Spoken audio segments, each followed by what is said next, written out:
창세기 3장 21절 함께 봉독해 올리겠습니다. 야훼 하나님이 아담과 그의 아내를 위하여 가죽옷을 지어 입히시니라. 아멘. 제목은 십자가로 가죽옷을 지어 입히신 사랑이라는 제목으로 은혜를 나누려고 합니다. 성경의 이제 큰 주제들 중에서 인간의 원역사를 다루었고요.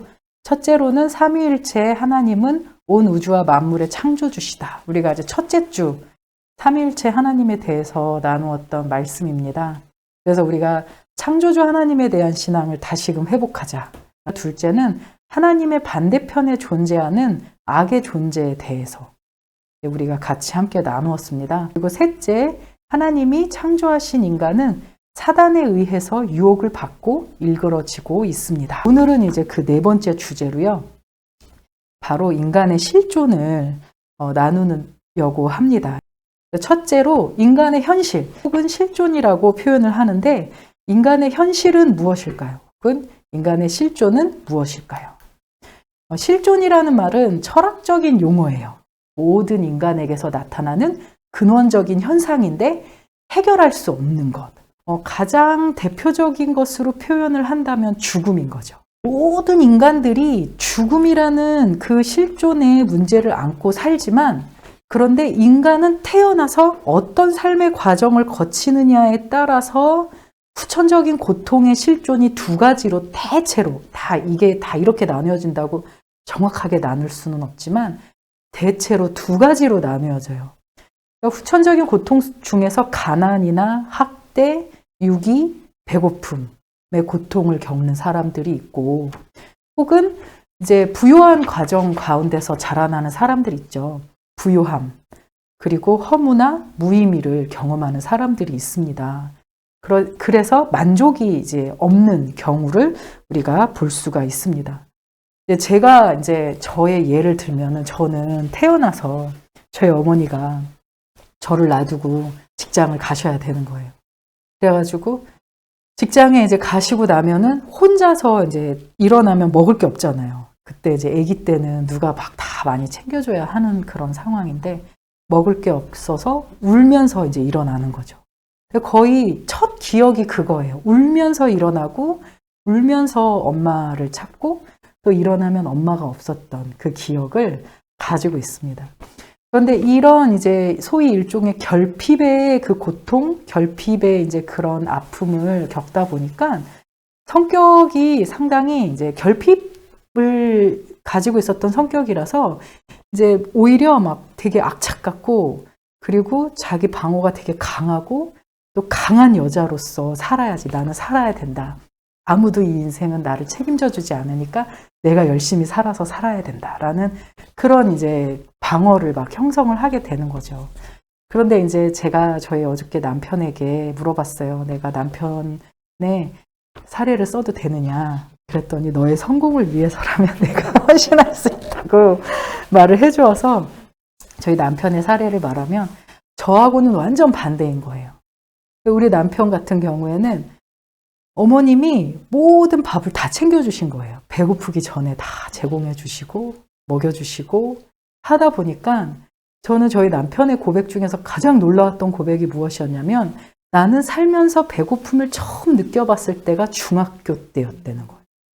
그러니까 남편 같은 경우에는 어머님이 모든 것을 다 채워주다 보니까 결핍은 느끼지 못했는데 그 결핍이 없던 그 상태 속에서 내가 나 자신이 누구인지를 그걸 막 정확하게 느끼려면 실제로 저 같은 이제 사람은 엄마가 밥을 안 먹여주니까 먹어야 된다, 살아야 한다, 막 이런 것들이 막 있어서 막 울면서 쟁취해야 된다, 막 이랬는데 남편의 경우는 오히려 이제 그런 것이 없다 보니까 내가 무엇을 구해야 할지, 내가 무엇을 위해서 열심히 살아야 할지 하는 그런 이제 허무와 무의미가 조금 강하게 느껴졌다라는 것을 10년 동안 이제 살면서 같이 함께 그런 부분들을 나누었었죠. 그런데 이렇게 그 결핍이라는 것을 느끼는 사람과 혹은 풍요, 그러니까 풍요 속에서 충족의 과잉적으로 충족이 되어져 오는 사람이 우리 이 세상 가운데 다 존재한다고 하더라도 중요한 것은 우리 모든 사람들이 풍요롭든 그렇지 않든 간에 인간의 실존은 하나의 죽음이라는 공통된 분모로 다 통과가 되어진다라는 것입니다. 이제 저 같은 사람, 실존의 후천적인 고통 중에서 결핍의 고통을 가졌던 그런 사람을 한번 보도록 하겠습니다. 결핍 속에서 채워진 하나님의 은혜는 하나님을 사랑의 대상으로 쉽게 전환할 수가 있다는 거예요. 부모의 그런 어떤 역할이나 사랑이나 그리고 주변에 이제 내 주변을 아주 이렇게 따뜻하게 감싸주는 경험이 없는 그런 결핍 가운데 있었던 사람들은 하나님이라는 존재, 가상의 존재가 있는 것이 너무나도 다행인 거죠. 그 가상의 존재가 나를 위해서 십자가에 못 박혀 주셨다라는 그 복음은 너무나도 쉽게 전치가 되어지는 거예요. 왜냐하면 내 삶에서 없었으니까. 무언가를 잡고 싶고 무언가를 채우고 싶은데 그 채우려고 하는 것을 하나님이 어느 날 딱 하고 나타나 주시면은 그때부터 이제 그 자리를 하나님이 채우게 됩니다. 그래서 우리가 결핍 혹은 고통, 아픔이 무조건 다 나쁜 것이냐? 그렇지 않다는 거죠. 이 결핍이라는 것이 다 나쁜 것이 아니라 하나님의 사랑을 느끼고 체험할 수 있는 통로가 된다라는 거죠. 그래서 하나님의 체험이 깊을수록 실존에서 사랑으로 변형되어집니다. 그래서 하나님에 대한 사랑을 고백하기가 참 쉬워요. 하나님 사랑합니다. 왜냐하면 내 그동안의 삶에서 채워주지 못했던 것을 채워주는 분이 되니까요. 실제로 자칫하면 그 하나님이 그저 채워주는 존재로만 여겨질 때가 더 많다라는 거죠. 그냥 그 하나님이 어떤 대상으로서 존재하기보다는 하나님 이거 주시는 분, 저것을 주시는 분. 그래서 꼭 우리가 이 실존의 후천적인 고통과 아픔 속에 있었던 사람들은 꼭 하나 자기 자신을 체크하면서 계속 성장시켜 나아가야 할 것이 무엇이냐면 하나님이라는 존재가 이제는 나에게 무언가를 주는 존재, 밥을 주는 존재, 직장을 주는 존재, 돈을 벌어다 주는 존재, 혹은 뭐 나의 어떤 결핍을 채워주는 존재가 아니라 없어도 그리 아니하실지라도 나에게 주지 않으실지라도 내 하나님이 나의 아버지가 되시고 살아계셔서 역사하시는 그런 하나님이라는 것을 고백하는 그 단계까지 이루어져야 된다라는 것을 한 번은 꼭 체크할 필요가 있습니다. 그래서 실존에서 이 사랑, 나는 하나님을 사랑합니다 라고 고백하는 이 사랑이 나에게 채워주니까, 하나님 채워주니까 없으면 안 돼요, 가면 안 돼요, 이런 단계에서 이제 하나님, 정말 하나님이 어찌하든지 하나님의 존재 그 자체만으로 이제 나에게 주어진 이 모든 것이 다 없을지라도 오직 하나님만 한 분만 있으면 됩니다. 주의 은혜임을 나는 믿습니다 라고 고백할 수 있는 그런 종착역에 우리가 다다라야 된다는 거죠. 세 번째, 실존을 넘어서 사랑으로 변형되는 인간에 대해서 함께 나누려고 합니다. 결핍이 없는 사람의 고통은 무엇일까요? 그거는 허무감, 무의미. 저 같은 결핍의 사람은 밥이 없어서 맨날 하는 기도가 달라는 거예요. 하나님 주세요. 이것도 주시고 저것도 주시고 막 그런데 하나님이 딱 주시잖아요. 그럼 그게 하나님의 응답을 느낄 수 있는 아주 좋은 그 체험의 도구인 거죠. 그런데 실제로 이 충족을 느끼면서 살아왔던 사람은 모든 게 다 삶 속에서 채워지는 것을 경험했기 때문에 그다지 그렇게 구해야 할 이유도 없고 모든 것이 때가 되면 다 채워질 것이다라는 아주 기본적인 믿음이 있어요. 그런데도 불구하고 몸부림치고 힘든 것은 하나님이 어떻게 살아계시고 나한테 어떻게 역사하실 것인가라는 그런 질문을 많이 하곤 합니다. 이미 그냥 모든 것이 채워지고 그것이 늘 충족이 되어 있는 사람의 경우는 자신이 무엇을 채워야 할지 또 무엇을 구해야 할지에 대한 그 고통과 허무감이 상당히 크다는 거죠. 그래서 허무의 사람은 무엇으로 자신을 지각했는가? 실제로 저는 배가 고파요. 배가 고파서 어린 시절부터 나라는 존재를 지각을 하는 거죠. 나 배고픈 나. 지금 엄마가 없어서 엄마 없이는 살 수 없는 나라는 존재를 지각하는 거예요. 그런데 이 정말 풍요로움 속에서 모든 것이 채워지면은 자기를 지각하는 속도가 그만큼 느려지게 되어지는 것입니다. 그런데 이제 그렇게 해서 살다가 보면은 이제 결국에 자기 자신을 지각하고 자기 자신을 느끼는 나이가 언제냐면 사춘기가 돼서 이제 오죠. 사춘기가 되면서 자기 자신의 어떤 신체적인 변화, 환경의 변화가 다가오게 되면서 그때 처음으로 느끼는 것이 인간의 본능이라는 것을 느끼게 됩니다. 느끼고 알면서 자기 자신을 지각하게 되어집니다. 그래서 그것을 채우려고 하다 보니까 중독적인 성향을 향해 찾아갈 수 있고, 중독이라는 것이 꼭 허무의 사람에게서만 나타나는 것이 아니라요. 이제 그런 소위 그 어린 시절에 제대로 먹지 못한 것을 채우려고 하는 그 욕구를 또 표현하는 것도 중독의 하나입니다. 그런데 이제 이 중독이라는 것은 몰입이죠.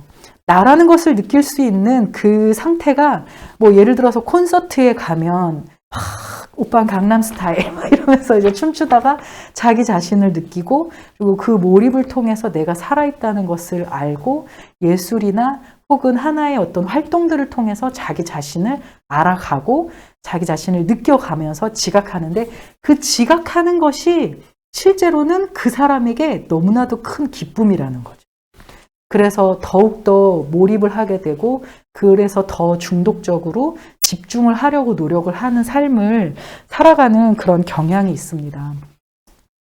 예전에 그러니까 남편은 21살이었고 저는 25살쯤이었으니까 그때 이제 저희 남편에게 제가 대학을 다닐 때 심리학에 대한 이야기들을 막 했어요. 이제 막 만나서 뭐 신촌 맥도날드에서 만나가지고 막 이야기를 나누었을 때 남편이 너무 저의 이야기를 집중해서 듣는 거예요. 저는 그 모습이 너무 좋았어요. 그래서 저는 남편을 그때 좋아했어요. 너무 집중해서 듣는 모습이 좋아서. 근데 이제 나중에 결혼을 하고 난 다음에 한 10년이 지나고 난 다음에 남편한테 들었죠. 그때 김은주가 자신의 영혼을 건드렸다는 거예요. 그런데 그때 영혼을 건드린 여자를 선택하지 않았어요. 남편은. 제가 좋다고 고백을 했는데 아직 확실한 감정이 아니라는 거예요. 완벽한 이성의 감정이 아니어서 자신은 선택을 할 수가 없다는 거예요. 그때 남편의 마음속에는 하나님을 향한 갈망이 되게 간절했었어요. 엄청나게 열망이 컸는데 제가 이제 그런 하나님의 이야기를 해주고 심리학의 이야기를 해주고 그런 여러 해석되는 이야기를 해주었을 때 남편이 느꼈던 것은 아마 자신의 자각이 아니었겠나. 자기 자신이 누구인지 어렴풋이나마 앞으로 내가 무엇을 하면서 살아야 할지를 깨닫게 되는 순간이 아니었는가라는 그런 생각을 한번 해봅니다. 그런데 이성의 감정이 아니었던 거죠. 그래서 그때 이후로 남편이 그 삶의 행로를 변경을 했어요. 기계공학과에서 상담학과로 이제 변경을 하게 됐고 사람의 마음을 만지는 사람이 되고 싶다. 그리고 오랜 시간이 흘러서 제가 일본 선교사로 갔을 때 남편이 이제 저를 자신의 여자로 이제 선택을 하게 된 그런 순간이었는데 그때 이제 남편이 개인적으로 상당히 힘든 시간을 겪으면서 이제 막 신앙이나 이런 것들도 그 마음속에서 소진이 되어지고 내가 하나님을 사랑하는가에 대한 확신이 없었을 때에 그때 이제 저를 만나서 이야기를 나누면서 남편이 저와 함께 사귀게 되었었던 거죠.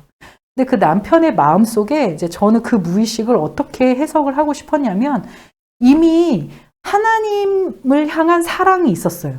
그리고 하나님을 정말 사랑하는 마음이 있었는데 그 마음을 자기가 어떻게 발견을 해야 할지도 모르겠고 어떻게 꺼내야 할지도 모르겠던 그런 상황 속에서 이제 저라는 사람을 만나고 영혼이 건드려졌지만 근데 실제로 자기의 어떤 그 남자로서 느껴지는 완벽한 이성의 감정은 아니었고 10년이 지나고 난 다음에 이제 하나님이라는 그 관계 속에서 좀 많이 소원해지고 힘든 시간을 겪으면서 이제 내가 하나님에게로 다시 돌아가고 싶은 자신의 깊은 무의식이 있었던 거죠.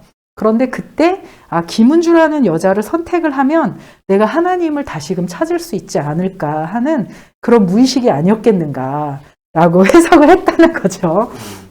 좀 더 봐야 되겠지만 그런데 제가 말씀을 드리고 싶은 것은 무엇이냐면 이런 내가 자기 자신을 지각하기 힘든 그런 사람에게서는 자신을 지각하기 위해서 어떤 본능을 향해 가거나 중독을 향해 가거나 하는 그런 방법이 있지만, 그렇지만 그런 사람은 신앙 안에서 자신을 발견해 가고 하나님을 발견해 가는 방법이 결단과 선택의 힘을 통해서 그 사랑의 힘을 강력하게 발휘하는 사람이라는 거죠.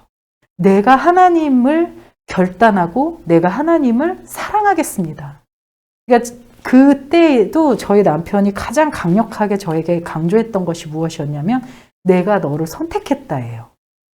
그러니까 남편은 선택하는 것이 되게 중요한 그 의미를 가지고 있는 사람이었었던 거죠. 그런데 이 상태에서 내가 무엇을 선택하느냐가 가장 중요한 상태의 사람이 허무의 사람의 상태인 거죠. 그래서 이제부터 나는 하나님을 선택하겠습니다. 이제부터 나는 예수 그리스도를 선택하겠습니다. 이제부터 나는 하나님을 사랑하면서 살아가겠습니다 하는 결단과 선택을 통해서 하나님을 알아간다는 거죠. 그러니까 저 같은 사람은 달라고 하면서 하나님을 알아간다면 저희 남편 같은 사람은 결단하고 선택하면서 하나님을 취하면서부터 하나님을 알아가는 그런 힘이 있는데, 근데 신기한 것은 그 결단과 선택의 힘이요, 강한 힘을 발휘하는 사람이라는 거죠. 왜냐하면 그것 자체가 되게 순수하기 때문에. 그래서 저희 같은 이제 저 같은 사람은 결핍의 사람은 그 결핍 속에서 주는 하나님이 아니라 그냥 하나님 대상, 그 대상을 사랑하는 것으로 이게 종착역이 정해져 있는 거잖아요. 그런데 저희 남편 같은 사람은 주는 하나님은 이미 경험이 되어 있어요. 그런데 그 하나님을 종착역 속에서 결단하고 선택하면서 그 존재 그 자체의 하나님을 사랑하는 힘을 가지고 있는 사람이라는 거죠. 그래서 이제 함께 이제 나누고 싶은 것은 우리가 어떠한 사람이든지, 그러니까 아까 제가 말씀드렸듯이 후천적으로 풍요로움을 경험한 사람이 있고 결핍을 경험한 사람이 있잖아요. 그런데 이 두 사람의 공통점은 무엇이라고 그랬냐면 죽음. 모든 인간은 죽는다라는 거죠. 그런데 그 다음에 이 모든 그 죽음이라는 공통 분모 속에서 18개월까지, 아직 경험을 하지 않은 18개월까지 아이는 또 하나의 본능이 발견이 되어져요. 그것이 어떤 본능이냐면요, 바로 얼굴을 추구하는 본능이라는 거죠. 아주 그 태어날 때부터 모든 인간에게서 나타나는 본능이 있는데요, 6개월이 지나고 나면은 낯가림이 시작이 돼요. 사람을 보고 사람을 아는 거죠. 근데 이때 6개월에서 12개월까지 아이의 눈이 완벽하게 그 시각을 인식할 수 있는 능력이 형성이 안 된대요. 그래서 눈과 입과 코가 다 따로따로 이렇게 떨어져 보여서 엄마가 이제 자기를 부를 때의 목소리, 냄새, 느낌 이런 걸 통해서 아, 엄마구나, 아니구나 이런 것을 구별을 하게 되고 12개월 이후부터야 얼굴을 정확하게 구별을 하게 되고 18개월 때부터 대상을 보고 따라할 수 있는 힘이 생기게 된대요. 그러니까 막 도리도리 하고 막 잼잼잼잼 이거 따라하잖아요. 그래서 이게 바로 아이가 가지고 있는 능력이고 진정한 본능이라는 거죠. 인간의 원역사 속에 나타난 인간의 죄, 선악과 그리고 그것을 해결하는 예수 그리스도가 모든 인간 안에 숨어 있는 것처럼 또 태어난 인간에게는 18개월 때가 되면 얼굴을 보고 따라하는 그런 이제 인간의 그 얼굴 추구에 본능이 있다라는 거죠. 그런데 이 얼굴 추구가 어떻게 우리 안에서 형성이 되어지냐면은 아기 때는 엄마의 얼굴을 추구해요. 엄마, 나에게 젖을 줘야지, 나에게 밥을 줘야지 하면서 엄마를 막 바라보고 엄마만을 막 쫓아다니고 막 엄마 없으면 안 되고 이렇게 살잖아요. 그런데 이제 초등학교 들어간 아이가 엄마 찾던가요? 아니죠. 친구를 찾아 막 가잖아요. 그럼 또 그 친구가 또 누구로 변화되어지냐면 사춘기 이후가 되면은 사랑하는 나이가 돼서 배우자로 변해요. 그리고 이제 나중에는 이제 자녀라는 그 얼굴을 추구를 하게 되는데 이 모든 과정들이 무엇과 연관이 되어 있냐면 죽음과 연관이 되어 있고 나를 지켜줄 사람. 그러니까 어릴 때, 아기 때는 나를 지켜줄 사람이 엄마. 그리고 조금 독립을 하면서 친구, 그 다음에 나랑 함께 할 수 있는 여자, 남자, 그리고 그 다음에 내가 늙으면 나를 보살펴줄 나의 자식. 이 얼굴에 대한 추구가 쭉 이어지는데, 그런데 이 제임스 로더라는 사람이 하는 말은 무엇이냐면, 그 얼굴을 추구하는 본능을 왜 하나님이 숨겨 놓았겠는가, 인간의 삶에.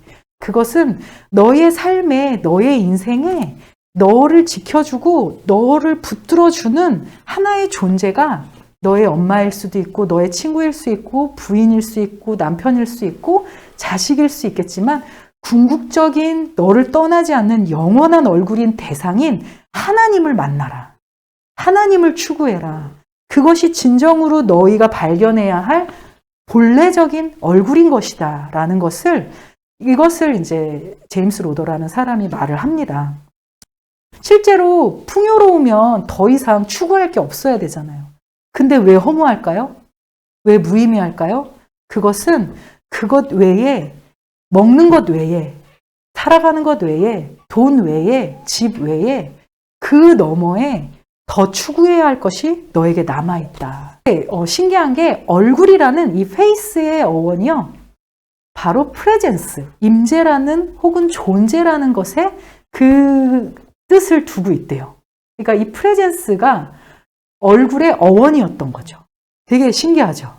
그래서 하나님의 얼굴은 임재 혹은 존재이고 우리는 하나님의 얼굴을 구하는 존재다라는 것입니다. 그래서 모든 사람, 상처가 있는 사람이든 없는 사람이든 죽음을 향해 가는 인간에게는 그 존재는 바로 하나님을 향한 얼굴을 추구하는 것이 진정한 종착역이고 그것이 바로 우리의 삶의 무의미와 허물을 채워주는 하나의 진정한 해답이다라는 것을 함께 나누려고 했습니다. 결론, 십자가로 가죽옷을 지어 입히신 사랑. 오늘 말씀이 아담과 하와에게 가죽옷을 지어서 입혀주셨다고 하잖아요. 여기까지는 이제 실제로 십자가라는 것이 나타나지 않아요. 인간의 이 원역사가 창세기 11장까지 쭉 이어지거든요. 노아의 방주 등등으로 해가지고 쭉 이어지는데 12장의 아브라함부터 십자가라는 것이 본격적으로 나오게 됩니다. 그래서 하나님께서 이 십자가를 통해서 예수 그리스도라는 그 예언을 통해서 하나님의 얼굴을 정말 마치 점차 조금씩 보여주는 그 장면이 아브라함의 이야기에서부터 나타나는데요. 그래서 이제는 우리가 계속 창세기부터 이어지는 그 하나님의 말씀을 통해서 십자가를 이제 알아가게 되어지는 거죠. 이 십자가가 신비가 있습니다. 신앙의 출발이 우리가 가난이든 고통이든 상처든 지금까지 나누었던 이야기는 이 모든 풍요로움 속에서 살았을지라도 영원한 하나님의 얼굴을 바라보는 것이 인간의 본능인데요. 이 바로 십자가의 신비는 인간의 원 역사와 본능 속에 숨겨진 하나님의 사랑을 깨워주는 힘이 되어집니다. 아무도 하나님을 볼 수가 없었어요.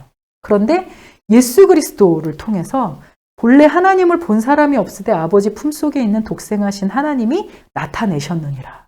예수 그리스도를 통해서 우리가 볼 수 있게 된 거죠. 예수 그리스도께서 십자가에 달려 돌아가셨잖아요. 근데 이 십자가가 우리 딱 보면은요. 이렇게 있잖아요. 사람 얼굴을 그릴 때 가장 먼저 십자가를 긋잖아요. 그러니까 이 하나의 이 은유가 가지고 있는 십자가의 은유는 예수 그리스도가 달려 돌아가신 곳이기도 하지만 우리가 바라볼 수 없는 하나님의 얼굴을 그리고 생각하고 또 그 자리를 꼼꼼하게 채워갈 수 있는 하나의 지도라는 거죠. 하나님의 얼굴의 지도인 거죠. 그래서 하나님의 그 얼굴을 통해서 예수 그리스도의 십자가를 통해서 하나님의 얼굴을 발견을 하게 되고 그리고 하나님을 우리가 더욱더 사랑하고 나아갈 수 있게 하셨습니다.